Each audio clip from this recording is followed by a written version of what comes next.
All right, everyone. So I'm gonna get this thing going about 3 minutes in. Again, feel free to keep using the chat. We'll get things kicked off. So today is the premiere launch of the second iteration of our Service Operations Workspace Adoption Series. It's a four-part series. This is the kickoff. I'll be your host today. And we switch it up every series to get some of our other inbound and outbound product managers to cover different areas that they specialize in.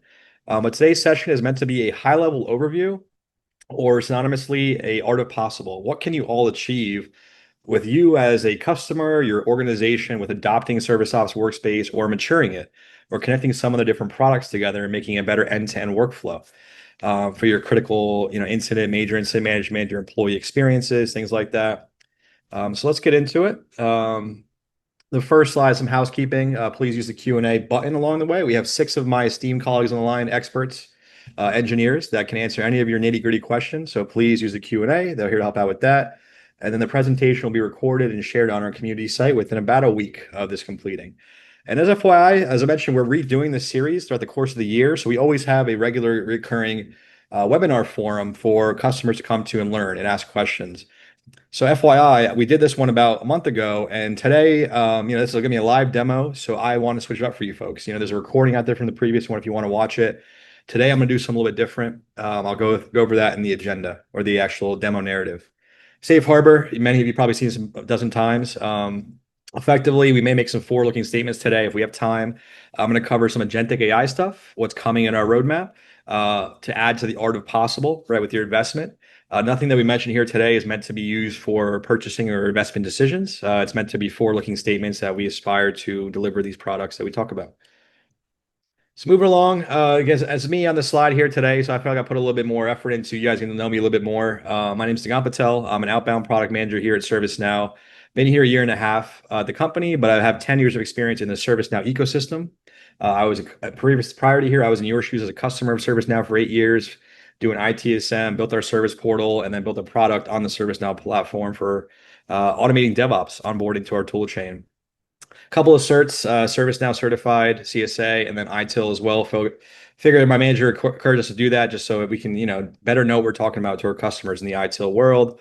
My role is to lead our events for the year for SOW, ITSM, both virtual and then also some in-person stuff coming up with World Forums in the second half of this year. So hopefully, like I mentioned, maybe get to meet some of you folks in person.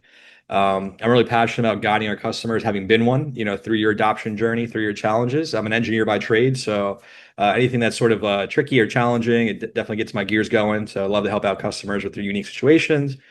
And then internally, my role is a fulcrum between our internal devs or engineers, as many of them are on our call today. I work with Nikhil and Matt quite a bit, and then some of their engineers. I am their fulcrum between those folks, what they're developing and building and what's in the roadmap, and then also ensuring that our sales and our field people are adequately knowledgeable with our latest and greatest so that they can better serve our customers, our solution consultants, our sales folks, our marketing folks, our training folks, etc. And then some hobbies. I like playing sports, watching and playing most sports, traveling the world, new experiences. And when I have time, video games, when I get to them. And some of these pictures over here, the favorite one, it just happened a couple of weeks ago. This one right here is with our founder, Fred Luddy. So he started the company about 20 years ago. There's been a series of executives before, but that was a really special moment meeting him. He's very humble, super humble. He's a founder of a, I don't know, 30, $40 billion company today. He's a very humble person. He was in a rush to go to his next appointment, but he stopped to talk with me for a couple minutes. So that was really cool. And it's inspired me to kind of, do these presentations. There's one from a Snug event. There's one at our workshop in New York City. And then the bottom right, I believe he's on the call, Marcel from IBM. We did a presentation at Knowledge 25. So a lot of cool experiences through the past year being at the company that hopefully add value to you guys kind of. I think I'm not in sales, so I don't want to say believing and trusting me, but just kind of hopefully being inspired by what I have to show you today. So the agenda, we'll just some welcome and introductions.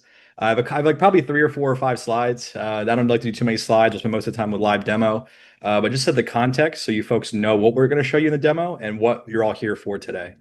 And then we have time, as I mentioned, we'll show you some agentic AI upcoming roadmap features. And then lastly, we'll share with you some resources to take home. This deck will be shared out, as well as some final Q&A for wrap up. So let's get started here. So again, a couple slides at the high level vision. So ServiceNow's ITSM vision has 3 pillars. One of them is pertaining to employee experience. Another is service resilience, like change and modern governance. And then the third one we're going to cover today is IT productivity. which is basically what you're going to get out of Service Operations Workspace. You're going to be able to triage and resolve incidents faster, automate work with workflows and things like recommended actions to help out your junior level 1 agents who are less experienced know what's the best course of action to take in any given situation based on the metadata of a record, an incident or interaction or problem record or maybe a request even. Generating content, that's where AI kicks in. I'm going to show you some of our generative AI use cases throughout the demo. I think I have 3 or 4 to show you throughout the whole end-to-end flow. And then one of our more popular products today, almost every customer I'm working with today wants to see our on-call scheduling product in Service Ops Workspace.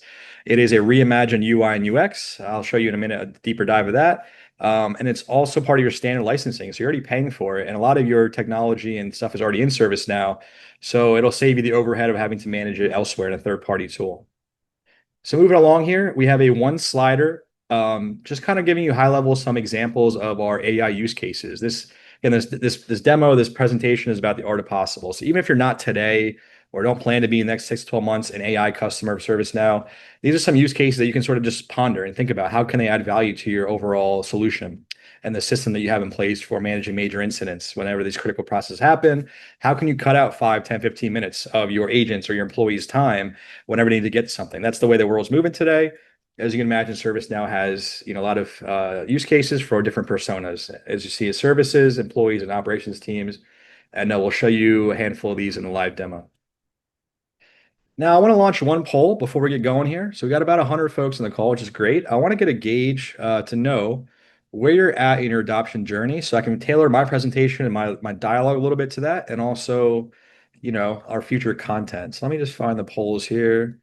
Launch the first one. There it is. It's launched. So please, if you would take a second or two to just let us know where you're at. So again, we can best tailor our presentations to meet you where you're at in your journey. Looks like we get a good variety. So it looks like we got a lot of folks in the next 6 months. That's awesome. Some looking to mature their use. That's great. I think, you'll see hopefully some more sophisticated things I think you can do within the platform and the products that'll hopefully give you some inspiration, show you what you can achieve. Some have begun deploying, few folks, no official plans to adopt yet, which is cool. This is even better for you to see everything that maybe make it worth it for you. All right, we got about 75 people, 75% of folks. We'll give it just another 15 seconds. We got a chat. All right, so Walter, you want to see where these are hosted on community sites? Sure, Walter. Actually, while people are chiming in, maybe I'll pull this up on my screen because I'll show you folks. Maybe I'll do it towards the end, but we'll just give people a second to chime in here. Sorry. I'm working with 2 screens. I got about 3 or 4 different, applications I'm going to show you throughout the course of this presentation. So let me just come here, and I think, so Walter, I think to answer your question, and for other folks in the call, I created this community site page a couple of weeks ago. I'll put it in the chat right now, but effectively, and I'll end the poll. Looks like we got about 80% of folks in there. We'll share that with you, and then I'll drop this chat in there. Please bookmark this page. This will have, as you can see, this session today, and then links to the registration. And then if you scroll down, and we have a variety of things, right? Tomorrow we have a 360 exchange where that's a session where you customers come and talk to other customers. We just help you with the dialogue and some of the content and topics, but you talk to each other, right? Yeah, I think nothing better helps than for you to talk to your fellow peers in the industry to come along your journey. And we also have an Academy series that supplements this. Academy is a little bit more like office hours. They also drill a little bit deeper into some of the stuff you'll see today. It's a couple layers lower. And then we also have past events. So you can just click on any one of these and you'll get recordings to our past events. So there's a myriad of different resources for you here. There's a boot camp, which I think is 100% worth anyone's time that's looking to adopt SOW. It's 6 hours. You get a free lab instance, and it walks you through just about everything I'm going to show you today in the demo. So within 6 hours, you, in theory, would get as much experience setting up things that we're going to show you today in the demo. So there's some resources for you. We'll share with you at the end of the call as well. I'm going to stop sharing this, and we'll keep moving along with the presentation. So we have 3 slides here just to go over SOW. You can see one here kind of going through a dynamic loading video. But the idea of Service Ops Workspace is meant to be a single pane of glass, or a command center, I often call it, where you have all the different tools and utilities you need to do to achieve an end goal. For airline pilots, from flying from point A to point B, for a service desk agent or a level 2 person that is resolving issues or requests, or fulfilling changes or problems. All these different things previous to Service Ops Workspace were very disparate. Even in the ServiceNow platform, you may have had, 7, 10 different tabs open every time there's a major incident. A couple look at similar incidents. Some look at maybe runbooks or knowledge base articles. Some look at changes that were deployed that might have gone wrong. There's a lot of context switching. And then you might also need to get a hold of experts on call. And some people have data in spreadsheets and different applications. There's a lot of swivel chairing and context switching, makes things more efficient. Not only is it hurting your business and your organization with that inefficiency, but it also is wearing out your agents. It's a lot of it's very cumbersome to have to do all that context switching. So Service Ops Workspace effectively builds all into one workspace.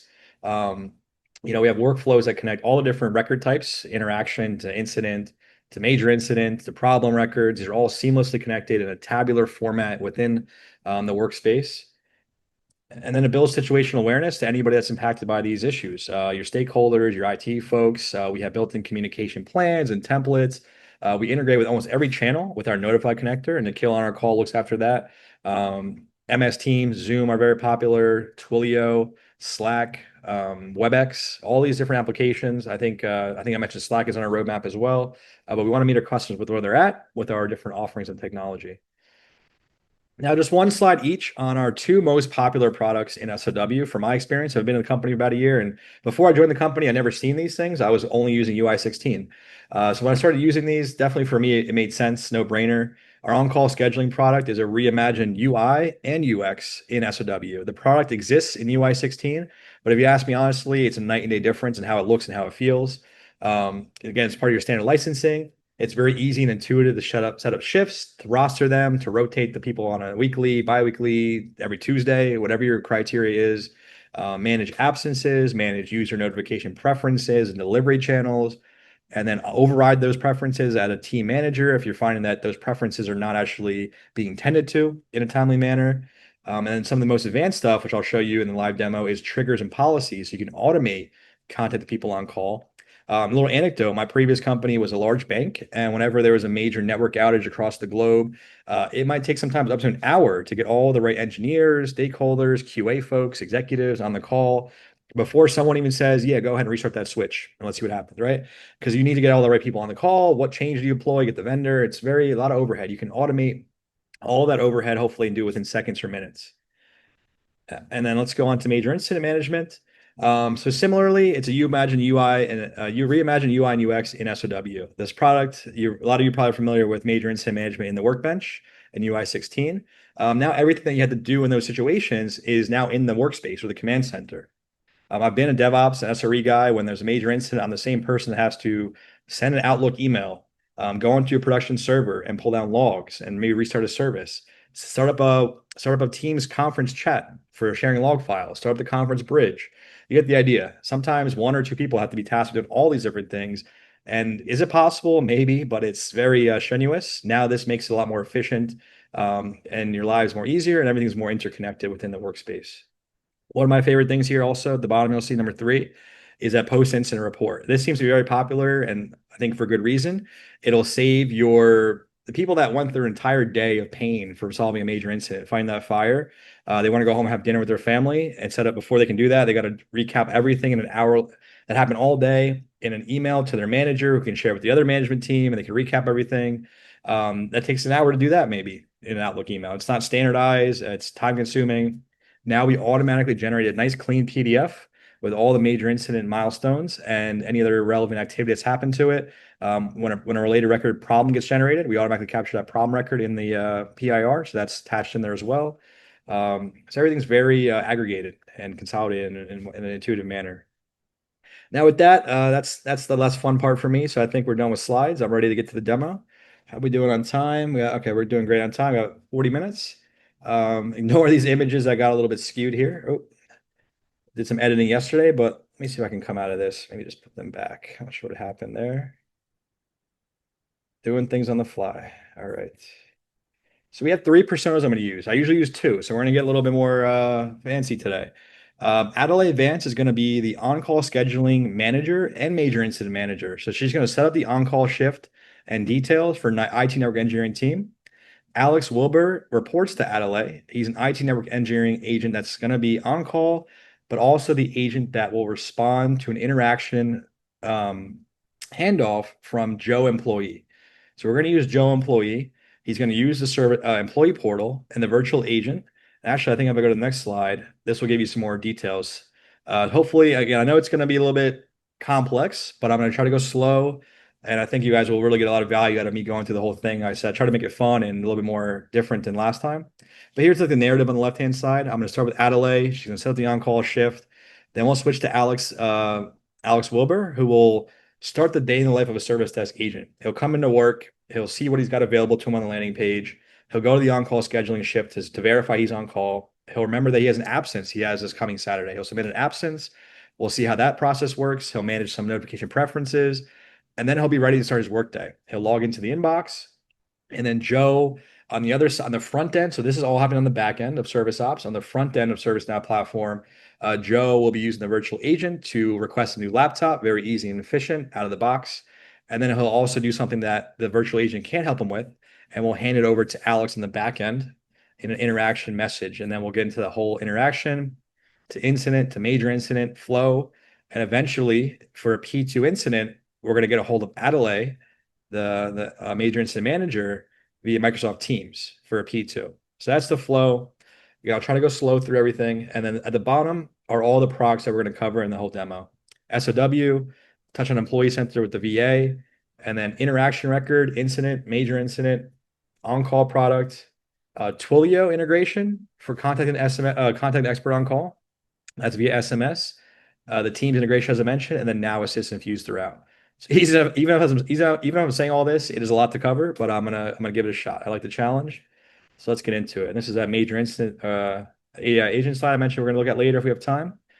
But let's come back here and let's get into the live demo. All right. So as I mentioned, we have two windows here. One is Adelaide Vance and one is Alex Wilbur. And then Adelaide's window, we will impersonate Joe employee after we do our on-call scheduling stuff. So let's maximize Adelaide and let's start with our on-call scheduling product.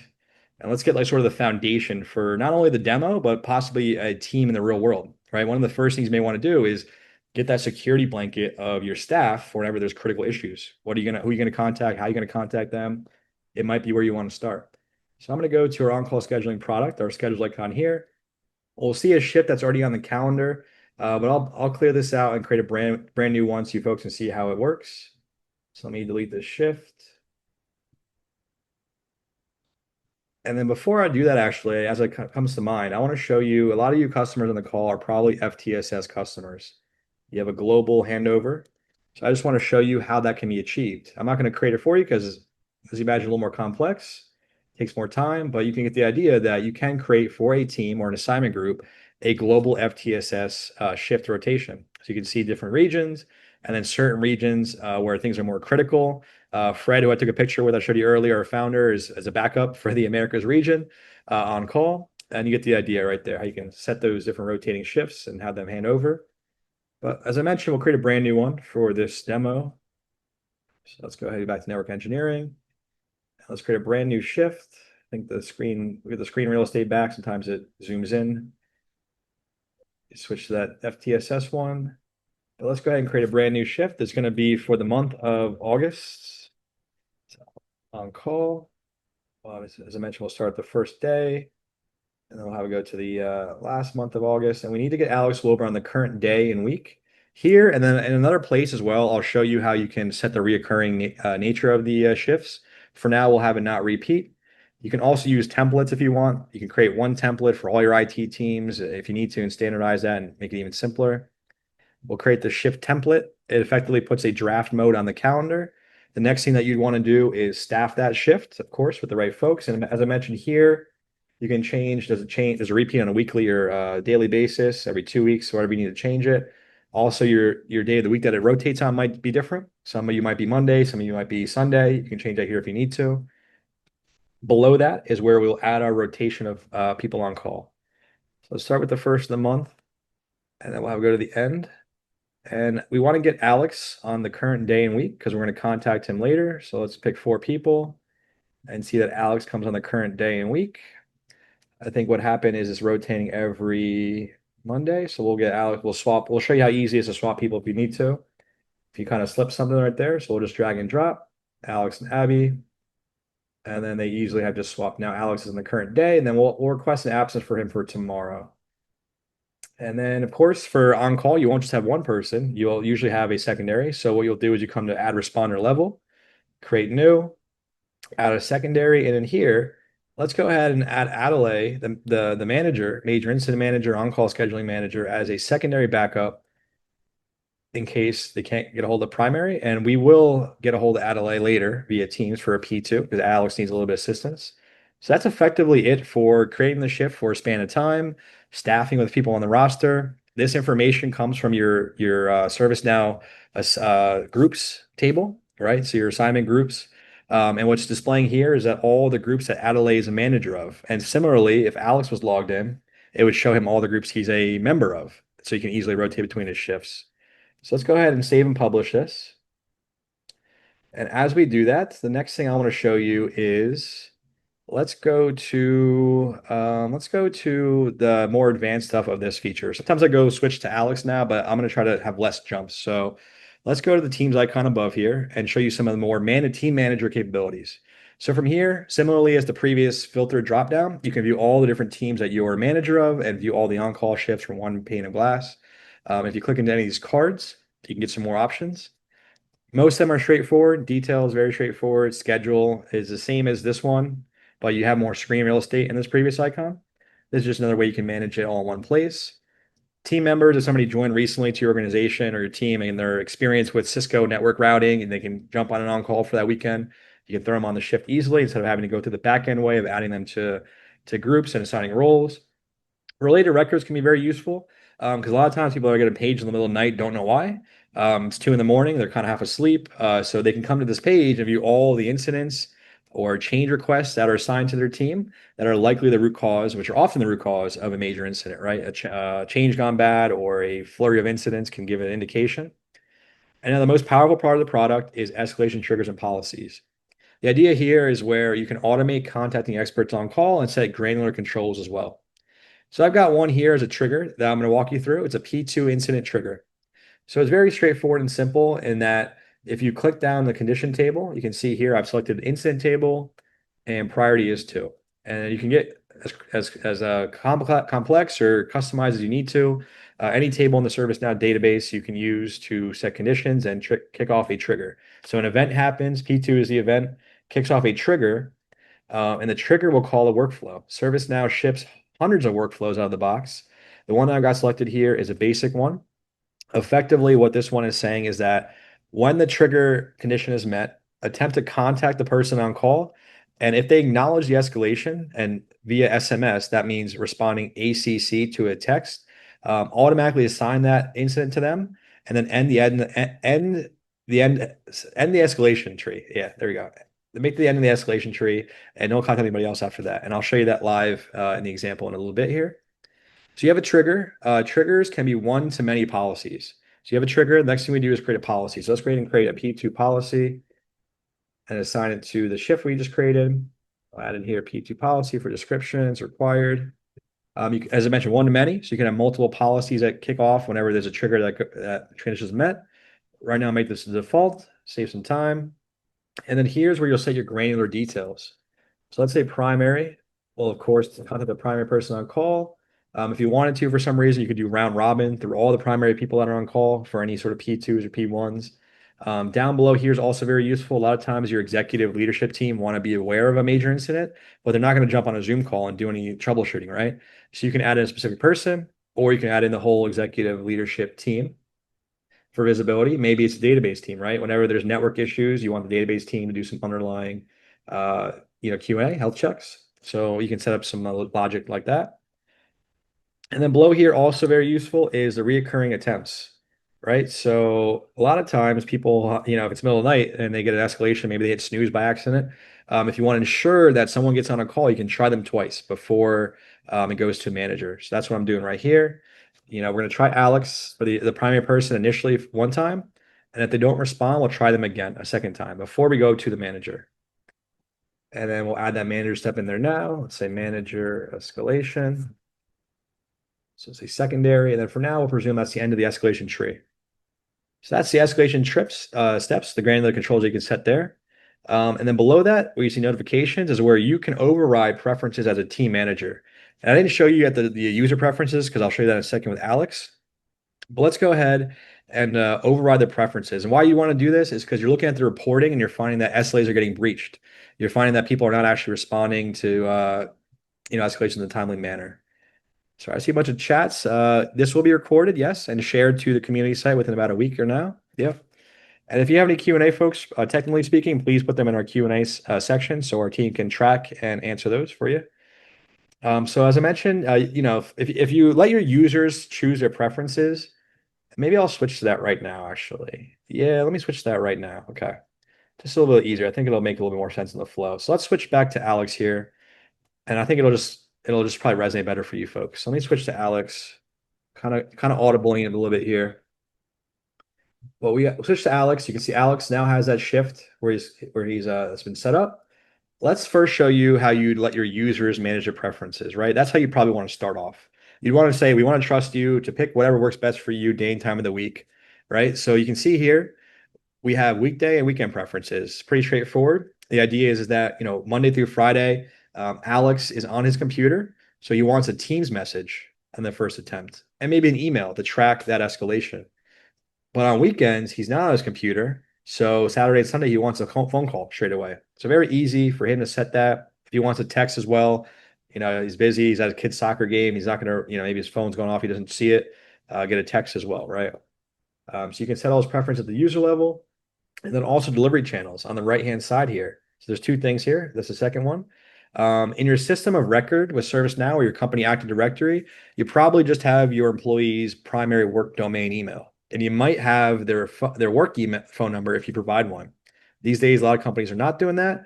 And maybe your employees don't want to download the Outlook work app on their personal phone. They'd rather just get a Gmail whenever they need to be escalated to. If that's the case, they can come here and do that very easily and add their Gmail and make that the primary and then remove their personal work one. The idea here is that you folks on the call probably manage hundreds of thousands of IT staff, right? Instead of you having to manage this for all of them, anytime they need to make a change, you just send out a broadcast email, show them how to do it, and then they're on their way. Well, and then so actually, let me just switch back to Adelaide now and then kind of show you why I showed you this, right? So now you're looking at the reporting. We have out of the box reporting for on-call escalations, and you're finding that people are responding within 14 out of 15 minutes. And you're like, how can we do better with this? Well, instead of letting them choose SMS or Teams ping, you can say you can get those if you want, but we're also going to call you every time as well because we need those SLAs to be lower. Our SLO budget is out of money or out of hours. So yeah, so you'd call them right away. Now, lastly, for the on-call scheduling product, well, we have Alex here before we start his whole day. So he's looked at his shift. He knows he's on call this week. He wants to submit an absence request, right? So I want to show you how easy that is to manage as well. So Alex is going to say he's got a doctor appointment tomorrow on Thursday. So let's go ahead and hit new on the request here. And then let's go ahead and pick Thursday and select all day. And very useful here to propose coverage because on-call people talk to each other, right? Whether you got a doctor appointment or a kid's soccer game coming up Saturday, Alex has talked to Lee, and Lee has agreed to swap with him, and Alex will get a shift next week. So let's go ahead and schedule that absence. And then we'll see here that Alex has a new absence request down here, pending approval from Lee.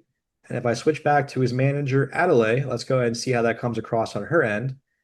And before I do that, actually, let me just show you this preferences button here, where you can manage those PTO requests. How do they work? With approval, without approval? For some reason, if they're not allowed, you can set that. And then as well as your shift details, when they start, and then if there's any overlaps allowed as well. Let's go back to this calendar icon and then refresh this and see that absence request come in. So we can see on the right-hand side here that Adelaide Vance has an absence request for Alex with Lee proposing coverage. Let's go ahead and accept that. And then you can see on the calendar, Lee has been swapped out for Alex for the primary coverage for tomorrow. And there's that color indicator as well. So folks, that is effectively it for the on-call scheduling product. Please let your Q&A questions keep coming through the Q&A if you have any, but I'm going to move on now to the day in the life of the service desk agent. So we're going to go with Alex Wilbur, and then we're going to get a hold of Joe employee. It won't be the last Adelaide. We'll get a hold of her later for Teams. Let's switch now over to Alex Wilbur. and go to how a service desk agent may start their day. They come into work, right? So Alex is he's coming to work. He's looked at his on-call scheduling shift, affirmed that he's on call this week. He also need to put in a doctor appointment. Now he's ready to kind of start his work day. So what would he do? You come to a landing page and he get a high level overview about all his open work and maybe some announcements that he needs to keep a mental note of or take some action. Let's start with the announcements, right? This is something he comes into work. Um, Maybe he heard in the hallway at the coffee machine, but he definitely sees it here. He sees a bunch of network issues that have been reported in the East Coast office locations. If he wants a little better review, he can get a card view with some more details about what's going on. He can see their major incidents are happening. So this happened. Let's say Alex is in let's say Alex is in the West Coast, right? Which comes online three hours after the East Coast. So he's going to make a mental note. It's been quiet for 3 hours, but he's going to make a mental note that there's some flapping happening with circuits, like across the company, across the globe.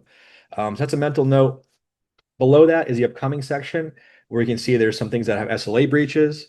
There's a bunch of SLA breaches. What you can also post here, you can sort of modify the script that comes out of the box. You can display change tasks here, right? That's also very useful. Instead of that being an email or a Outlook calendar invite, you have some change work happening this weekend. As I mentioned, this landing page is meant to be all the things the agent needs, equip them with going out throughout their day and their tasks. To that note, below the upcoming section is quick links where you can do things like add a runbook in there. So obviously there's a ServiceNow knowledge base that's integrated the platform, but you may be using SharePoint or Confluence or your own docs. You can easily add, links in here for your agents to be able to access them versus having to have bookmarks and different tabs there as well. The best part probably is the middle section here where you can view your open work. So whether you're, doing your own work or you want to manage your team's work, maybe Alex is a team lead and he's responsible for allocating work. It's very easy for him to view work in this donut pie chart format.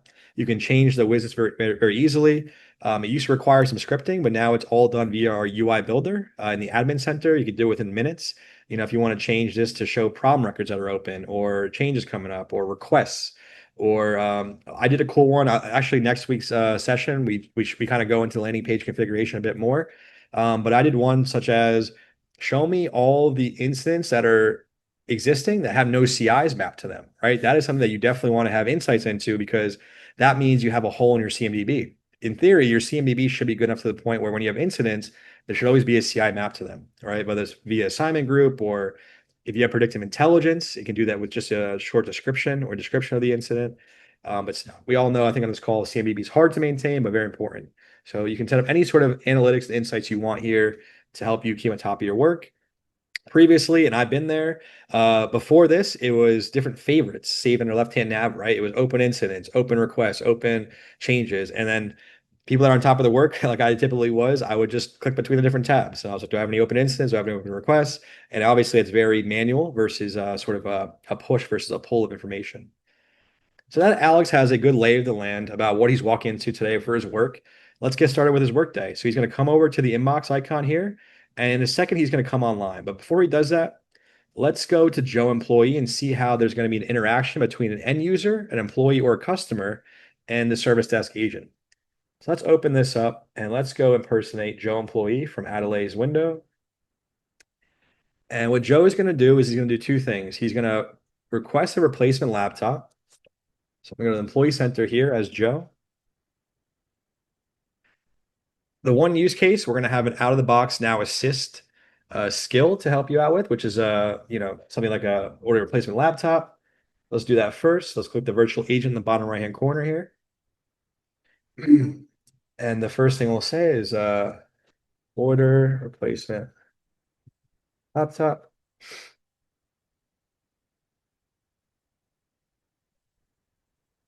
What should happen here is it should find a catalog form and it should interactively fill it out for Joe without him having to actually navigate towards it. I think it's a little bit slow. I think I don't use this as often. Maybe that's why. So there it goes.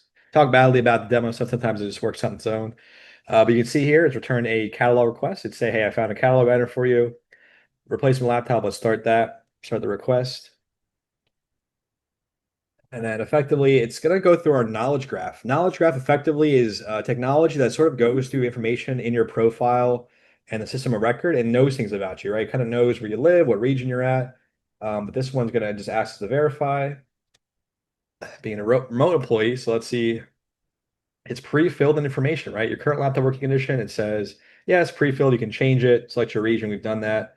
And then it says, do you want to make any changes? So what it's put in there, the baseline information needs to get you a new laptop. You want to add attachments. Maybe you spill coffee on it. You need to send that attachment over there. But for now, we'll just submit it and we'll see how quick and easy it is to do something like ordering and replacing a laptop. Whereas we're all used to taking days, weeks, asking 10 people, how do I do it? Very easily. It's generating your RITM. And there's our request for a new replacement laptop. Be created, very quick and easy. Now we got another use case we're going to walk through. Let's go through one that is not going to be as easy or straightforward. Let's take our typical example of network issues that are occurring, right? So I say typical, that's my typical demo flow, the instance I typically use. So let me come in here and grab this description.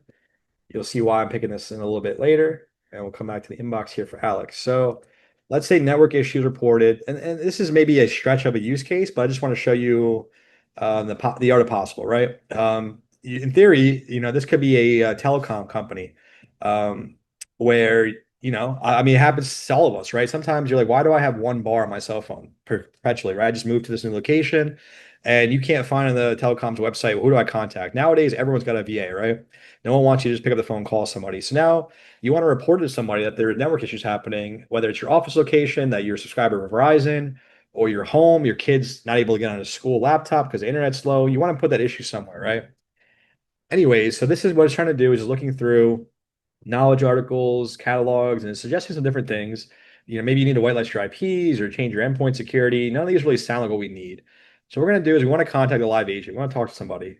So we'll click support options and you can see no agents currently available. What we're going to do is we're going to come over here on the right-hand side of Alex, go online. And as we do that, either on its own or within a couple seconds here, this will turn into somebody being available. And there we go. Contact live agent. Gives you a wait time as well. So let's go ahead and contact Alex Wilbur or our live agent. And you'll see we have a new chat interaction on the back end. And there's a little SLA built in there. We'll go ahead and accept that chat interaction. And then I think I'm going to kind of go over more to Alex Wilbur's window a bit here and then open this up. The first thing we're going to notice here is the chat has been pulled into ServiceOps Workspace. We'll just minimize that. In a future release, this automatically will minimize whenever you just give you more screen real estate back. But the first thing you'll notice here is chat summarize. This can be very, very useful because a lot of times we've all been there. It was Uber, clothes you went shopping for. It's a long dialogue of conversation. You're talking to tell the person what you went through, your shoe size you expected, etc. Instead of an agent having to comb through that 10, 15, 20 minutes of time reading through what's the actual issue, our Now Assist gives you a nice summarization. You can see that Joe's reported these issues, and then effectively it's been handed over to live agent. Of course, we haven't done a lot of chatting, but you get the idea. We're going to go ahead and kind of copy this summarized sort description over here. And I believe this also, I'm not in the AI pod, but I baked that into my demos. I believe this is also automated by now as well, where it'll automatically fill out the short description. So let's pull that in here. And then let's go ahead and save this record. So we've now taken a chat and made an interaction record off that chat, right? It's meant to be the preliminary, preemptive first layer of communication, especially customer facing, but it could also be for your employees. Now that we've done that, let's go ahead and look at some of these options here, which are going to be shown as well for major incident records. But recommended actions can give the agent here maybe some run books or some knowledge article or catalog item. Maybe this is a laptop issue or wireless mouse replacement. Here you can see there's a known error article that's been surfaced. So this is telling the agent, listen, like don't go create an incident. There's already a known error that this is a reoccurring issue. In this case, we're going to go ahead and create an incident, but just so you get an idea about how it can preempt, kind of shift further left in terms of when people have issues. Instead of getting to an incident, a major incident record, you can stop at the interaction phase. Below that, I'll also show you the collaborate icon, which is how you can get a hold of people if you need to. If for some reason you get a hold of Joe employee, via Microsoft Teams meeting, you can come in here and find Joe employee. Hey, Joe, I want to talk to you about this. Let's get on a call or a chat. And then it also pulls back into ServiceNow. I'm gonna show you some of this stuff in more detail in a little bit, but now let's go ahead and presume that this is what it seems like. It's a network issue that Alex has done some troubleshooting. He's found that this could be widespread. He's going to go ahead and create a new incident. So let's click here and create a new incident off the interaction. You'll see you don't have to refill out a whole new form, right? It's an interoperability between incident and interaction records where you can see this. Now Assist is actually filling the description out for us. So based on the other metadata, our AI has kicked in here and filled out the whole description for us. We didn't do that previously. And it's just telling you to make sure you check everything for accuracy. What we're going to do now is we're going to first send this incident number to Joe, and then we might end in. That might be it for our conversation with Joe. I think we don't need that persona anymore, but I want to show you something this is useful because you send that over. The end user not only gets the number, but a nice little overview about the details of the incident, right? Yes. And it's just checking if he's still there. But like I said, I don't think we need Joe anymore for this portion of the demo. So we're going to kind of close this out. And I'll go back to Alex. Now let's walk through the incident flow, right? So we've created an incident off of interaction. And we're going to walk through that whole flow here. I think I'll probably close. Let's give you guys some more screen real estate back. Let me just make sure I grab this incident number. Details. Oh, looks like close the whole thing. Okay, all good. Come back to our list here. And I'm going to open up this incident and we'll just work through this. So you get some more screen real estate so you can see everything I'm doing here. It's going to be a lot in this phase. The first thing you may want to do is use our Now Assist button to summarize the incident, right? Get up to speed on what's going on. Maybe Alex handed this over to a different agent. So just bear with me a little bit. Some of these transitions, I've used less personas to make it less complicated. But maybe this is handed over and someone else wants to get up to speed on it quickly. They use Now Assist. They can find the issue, any key actions taken, and then maybe if there's any SLAs that are getting breached, right? The next thing that Alex would want to do, or the agent looking at incident, would be similar to the interaction record. But here you should see a lot more information. And actually, again, try to remember the whole flow here. I think I skipped a couple steps, but I think it's fine. Let me show you this and I'll back up a step here. So recommended actions, as I mentioned to you, is very useful for your junior agents. It gives them optionality and based on what you've done in the past. So using our machine learning, it will go through previous incidents and then abstract what you've done there, the situations, and then suggest, based on the metadata of this incident, what would be the best course of action. There's a variety of options here. The top one here is a synthesized response from our AI. It effectively goes through knowledge, previous records, catalog items, and it says, based on everything I have at my disposal, I think this might be your comprehensive resolution steps here. In this case, it looks like it's talking about sort of a different customer, different technology. So we'll keep scrolling here. Next, we go below this and we say there's already a parent incident open. A lot of times this happens, right? When there's an incident or a major incident, when there's a major incident, there's a lot of incidents that come in. There's a whole flood of incidents.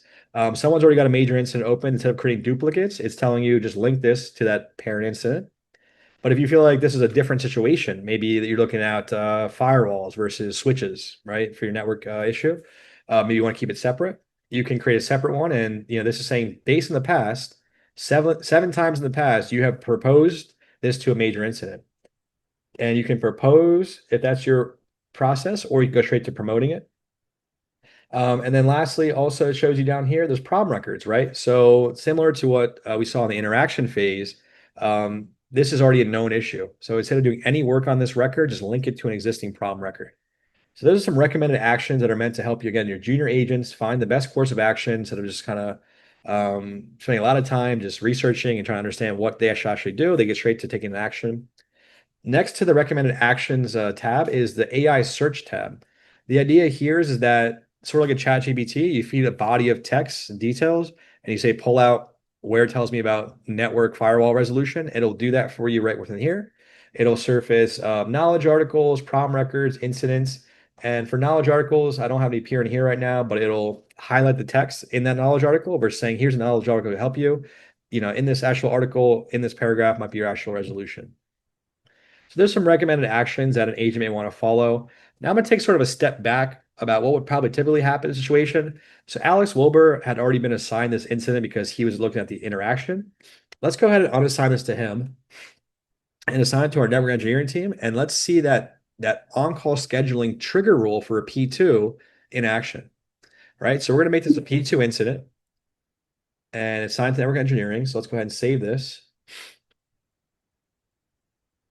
And I should get a text from Twilio in a bit here. So we're going to save this. And if I go to overview, we should see in our activity feed. Let's see if everything goes smoothly here. Yep, there we go. So that's what I want to be seeing. It looks like it picked up Teams for some reason, but that's okay for now. You get the idea. I had this hooked up to my SMS device, right? So what's happening here is that based on the P2, it is attempting to contact our escalation tree. So you can see initially it'll try Alex.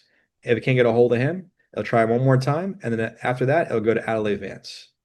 So that's our on-call scheduling product and trigger rule in effect, automated, right? Getting a hold of that person on call. Let's go ahead and assign it to Alex for now. Just to save some time. And now I think, actually, one other thing I wanted to show you is our on-call escalation feature here. This is where agents can track it. I kind of missed the boat here and assign it to myself. But you can get details of the escalation, right? You can see who it's escalation to, when it started, the actual status. And if you click in here, you get some more telemetry into your escalations. You know, the channels that they attempted to contact them. So effectively, it's like a nice sort of visualized log of an on-call escalation attempt. But now that we've done that, so effectively what's going on here is that Alex has, actually, sorry, one more thing here.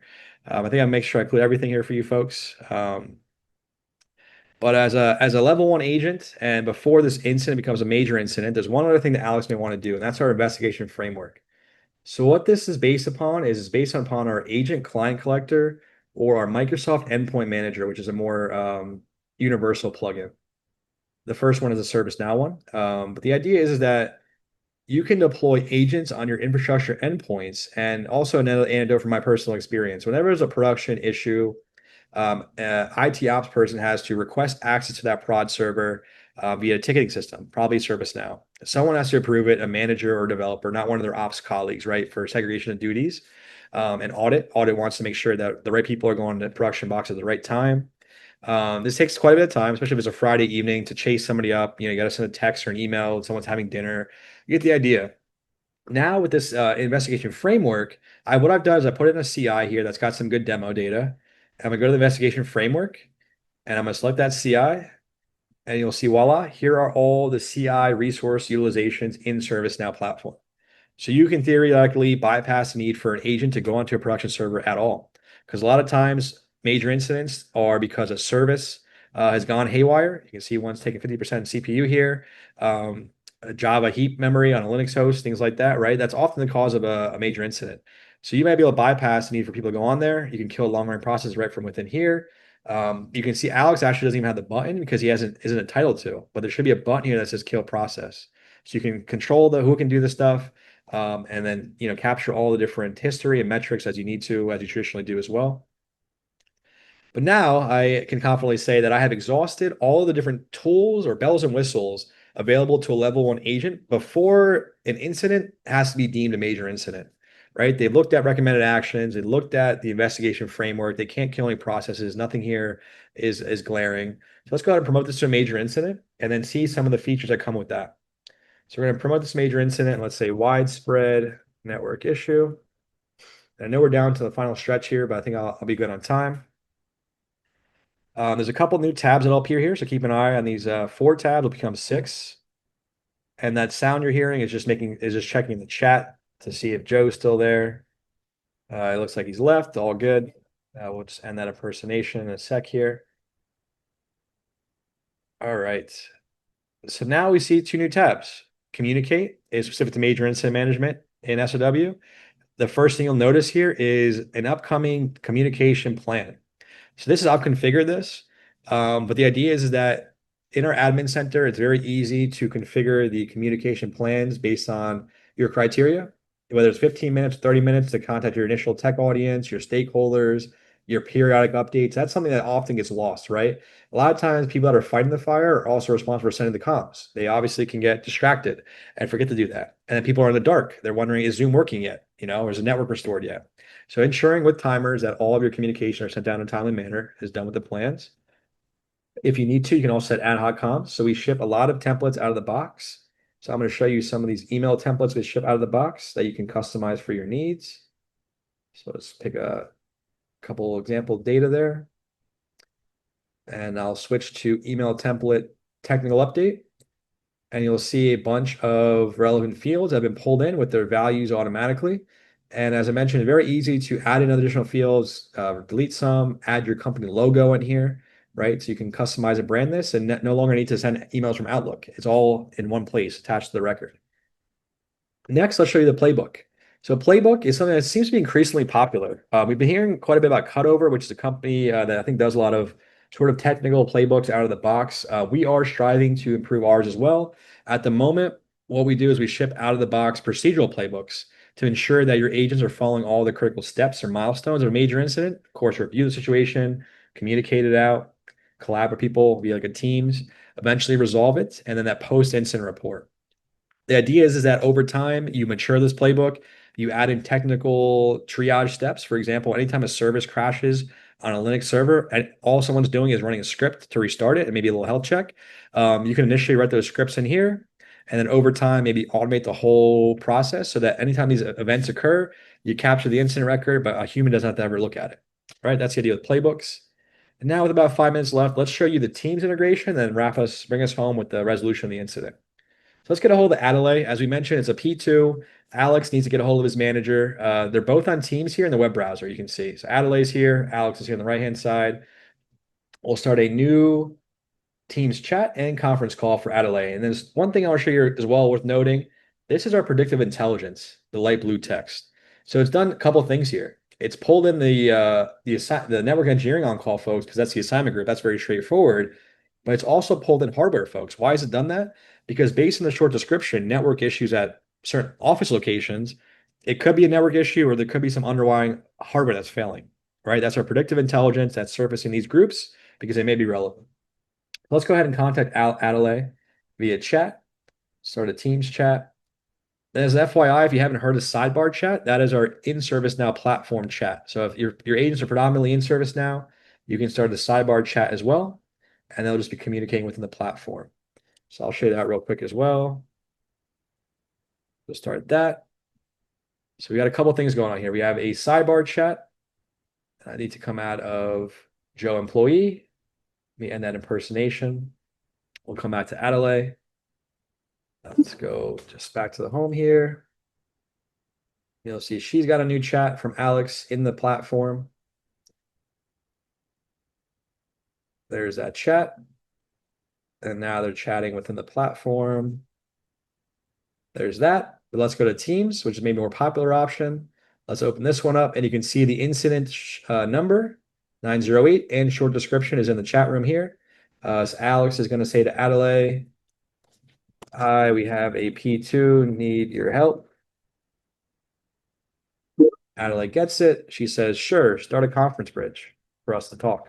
Start a conference bridge. So she says that, they're up and chatting, and let's start that conference bridge that Alex's manager, Adelaide, suggested. So under the headset icon where you view all your on-call scheduling data and details, the collaborate section is where you can also do a couple of chat-related things. You can initiate them. You can view the chat bidirectionally. So it pulls in the chat back into ServiceNow, and our AI will also help you summarize these chats over time and put that in the post-incident report. And then the collaborate section, you can also start conference calls. So hit a call. Let's start a new Microsoft Teams meeting. You can see there's a recommendation to add in Alex's manager, Adelaide. So let's add her in there. And then we'll see them both receive a conference call. There it is. From Now Assist. I'm not allow that. Continue with audio. And they have now joined a conference bridge with Microsoft Teams off the major incident. All right, now to bring us home, folks, and I got a couple minutes left here, so I might go a little quick here, but I'm going to resolve this, and I'm going to show you the post-incident report and creating a knowledge article with our AI. So the knowledge article is very useful, right, because it helps their knowledge-centered service feedback loop. The next time a similar situation happens, the person doesn't spend 8 hours, it might be able to spend an hour, right, because they have the whole blueprint of what to do in the situation. So I'll show you that in a second. First, I'll show you the post-incident report. You see a new tab has appeared here. And what we'll see is a nice clean PDF of the recap, right? All the different timings, the major events, the summary, resolution, steps, a timeline of events, which you can add custom ones in there if you need to for some reason. Contacted network vendor. And that'll come to the timeline. And the idea is that when you're done, you review it, you publish it, you send a PDF to your management team. They get 10 nice PDFs versus 10 weird, different looking Outlook emails from 10 different people whenever there's a major incident happening, right? Now, lastly, let's go ahead and resolve this incident and show you that knowledge article generation. So I'm going to refresh this. And this is like a nice to have, right? You want all your agents to be creating knowledge articles to help their team in future situations. It takes time to draft them, to write them, to review them, to maintain them. Now our AI can do that within seconds. So you can see here again, not a lot of information put into the article, but I went to our Now Assist agent as to generate a KB article. You can see the problem, root cause, and steps to resolve. And now with just a minute left here, let me just bring us back to these slides. Didn't have a chance to go through the major incident stuff, but maybe we'll cover that in a different session in the series. But want you folks to be aware about, we have a resources slide that will share the deck and the recording will be on community in about a week's time. But this slide has a bunch of resources. As I mentioned, the boot camp, very useful to use, some config guides, and then other things that we have coming up. And then also, these are some resources that ServiceNow offers to help you with your journey. We have a lot of stuff out there, self-help, videos and guides. But if you want some actual people to help you out with your implementation, we have impacts that can actually go into your environment and into your instances with, of course, legal agreements and help you through your adoption and challenges you may have. We have a lot of certification and training that we offer, and then expert services that can help you with consultations and deployment. And with that, I think we had just one last poll here, folks. I know we're at the time, but if you don't mind, we just want to gauge, how did this session help you with your adoption efforts? Was it useful? Was it all right? Are you still unsure about whether you want to adopt at this point? So I'll launch that poll and then I'll just kind of, get to the thank you. I know we're right at time. So thank you everybody for joining. Hope this session was useful for you. Thank you to my team for being here answering Q&A. And this will all be on community, folks. So thank you again. Good to hear a lot of folks got some value out of this and helped with their adoption efforts. So with that, folks, I know we're at time, and thank you all for being with us here today. I hope you have a great rest of your day. And